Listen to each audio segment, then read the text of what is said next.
After Rangaya's death, Satyam and Kantham deceive Sundaram and enjoy the entire property themselves.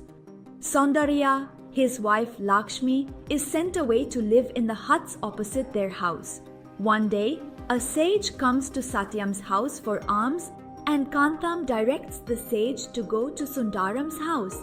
At that moment, Sundaram takes the sage to their home, and he and his wife show him all due respect. Impressed by their service, the sage tells them to ask for 3 boons. As soon as the sage tells them to ask for 3 boons, Sundaram and Lakshmi stand silently without saying anything. Then the sage says to them, "What is it? Are you doubting me?" "It's nothing like that, Swami." "Then why hesitate? Whatever you wish for, you can ask. I will surely grant them to you. Do not doubt. Ask for whatever is in your heart." "We have no desires, Swami. We did not serve you expecting any reward from you." "Do not say that. I cannot leave here without giving you something in return. I am indebted to you. Please give me the opportunity to repay that debt. Do not hesitate. Whatever you wish for will be granted.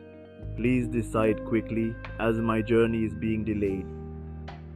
As soon as the sage said this to them, Sundaram and his wife Lakshmi both fell into deep thought.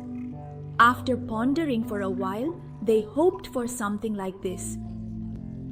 "Swami, I don't have many desires. But when someone comes to our house as a guest, these small huts we live in are not enough. Therefore, please grant us a house that can accommodate as many people as come. And what is your second wish?" Swami, indeed, kindly grant us the ability to feed as many people as come to our house, no matter how many they are.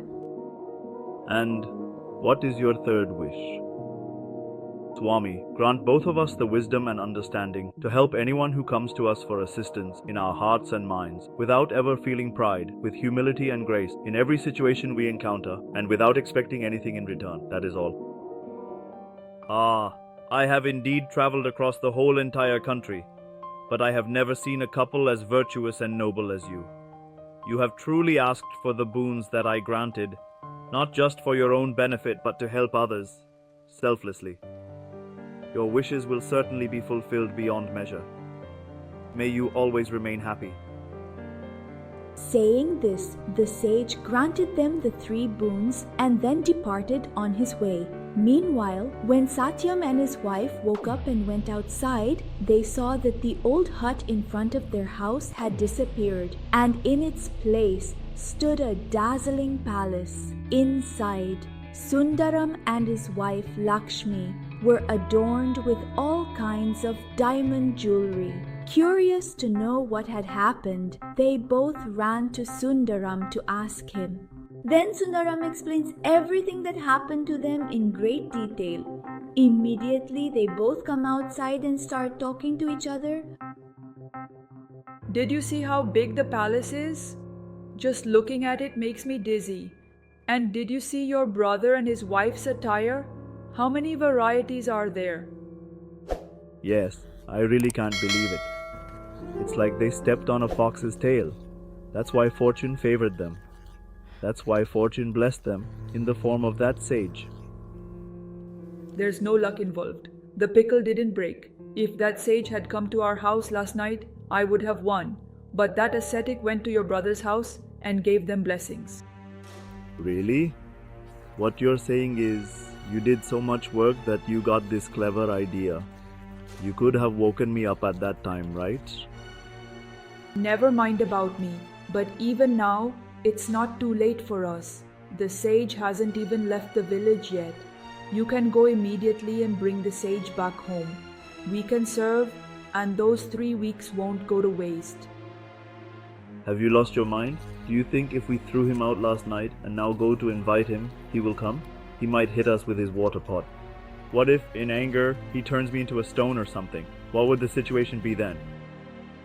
"I don't know if you can convince that sage without any stones or tricks. but I definitely need those 3 weeks. Otherwise, I'll take the child and go back to my parents' house. What do you mean, just going back to your parents' house? You're threatening to go back. What's hidden there? A treasure chest? There's nothing at your parents' house except a dilapidated hut that could collapse at any moment, just like your family is living off our house. You brought my family into this. That's not respectful. What will you do? What can you do? Oh, if we keep fighting like this, the wise sage will definitely leave us. Please, I beg you, stop arguing. Who started it? None of this matters. Will you go and bring the sage back or not? Do I have to listen to you? I'll do whatever I want. But you go inside, the baby might wake up. He tells Satyakanta this and sends her inside the house. After that, he mounted his horse and went searching for the sage. After traveling for a while, he found the sage sitting by a river bank, resting. Upon seeing him, Satyam immediately stopped his horse, got down and went to the sage, saying this. Swami, please forgive me. My wife drove you away from the house without knowing about my uncle's murder. Who are you, my son? I don't understand what you're saying. Then he explained everything about Team Sundaram and what happened with his wife to the sage and said this to him. Swami, please come to our house as a guest now. Come there, accept our hospitality, and grant us those 3 boons. No, even so, I cannot come now. I am getting delayed for my journey. I need to reach another village before it gets dark. I cannot come with you now. Please don't say that, Swami. If I don't take you home with me, my wife will kill me. Please understand. No, my dear beloved and cherished friend, I cannot do it. If you want, I will absolutely and certainly come on my return journey. Please don't trouble me now. Just leave from here. He says this somewhat irritably. The sage. Hearing this, Satyam understands that the sage is getting a bit angry. Fearing that the sage might curse him, he wonders how to face his wife Kantam's wrath if he doesn't take him home now. Lost in thought, he stands there. Meanwhile, the sage is like this. What more do you want, my boy? I told you to leave, didn't I? Saying this, the sage prepares to leave from there. At that moment, Satyam decides that whatever happens, he must somehow prevent it for those 3 weeks. And he says to him like this. Swami, please forgive me. Don't misunderstand me for asking like this. Please grant me those 3 weeks. If I go home empty-handed, my wife Kantam will set me on fire while I'm still alive. Please understand my plight. Then the sage got up and while leaving, said with urgency, All right, my child, whatever you sincerely wish for, those 3 wishes will definitely come true. Now please step aside and let me go. Saying this, he left. From there, he departs. Then, Satyam, unable to contain his joy, mounts his horse and sets off for home. Eager to reach home quickly and share the news with his wife, he urges the horse to gallop swiftly. However, the horse, unable to run so fast, starts foaming at the mouth and suddenly collapses and dies. As a result, Satyam also falls off the horse and slides towards a large rock. He hits his head hard against the rock and remains there. After a while, he regains consciousness, stands up, and holding the wound on his head, he thinks to himself, Oh no, what exactly happened? It seems like I accidentally slipped while running really fast on the path. But oh, it feels as if a big, heavy rock was placed right on top of my head. But then, a large rock appears on his head. No matter how much he tries to remove it, he can't. It seems to be stuck to his head. At that moment, he thinks to himself,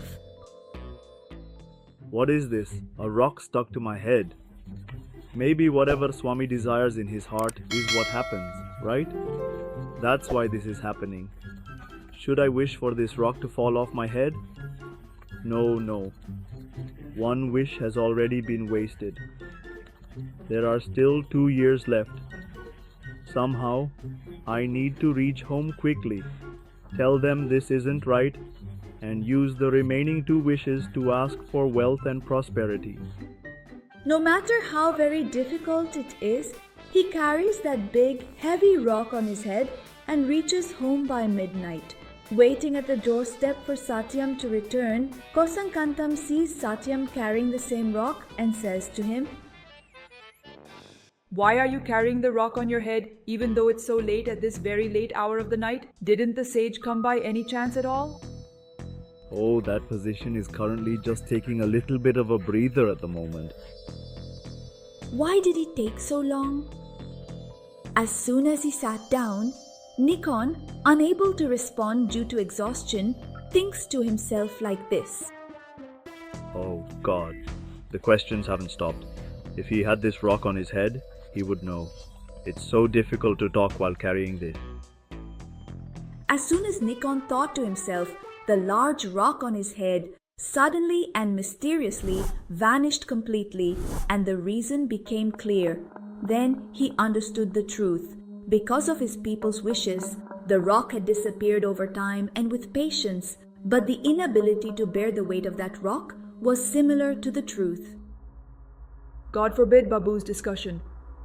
Unfortunately, it has completely lost its quality. I don't know how to bring it down at all, sir. Do something quickly. As he was saying this, suddenly unable to bear the weight, it fell down abruptly. And then, not knowing what to do, the truth thinks about his people like this.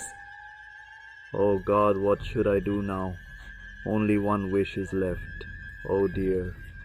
God, please somehow register this property case and save my wife from the class of burden. He laments in distress. Then suddenly, the house he is living in and all his powers and properties vanish, leaving him standing on the street with his wife and children, with nothing but the clothes on their backs. But he doesn't understand what is happening. Then he tells Satyam everything that happened. At that moment, Kantham is like this. Forgive me. All of this happened because of me. It is due to my arrogance and pride that we are in this situation today. You listened to me and distanced yourself from your brother. It was the curse you both cast. Now it has come upon us. Yes, what you said is absolutely true. All of this is the sin we have accumulated in this lifetime. This is the rightful punishment from the deity for deceiving our faith. Thinking this, they look at each other and feel sad. Meanwhile, Satyam sees them, comes outside and takes them into his house. Then, Satyam and Kantham both explain everything that happened to Sundaram and his wife Lakshmi and ask for forgiveness. After that, they all live together happily in the same house, helping everyone who comes to their home.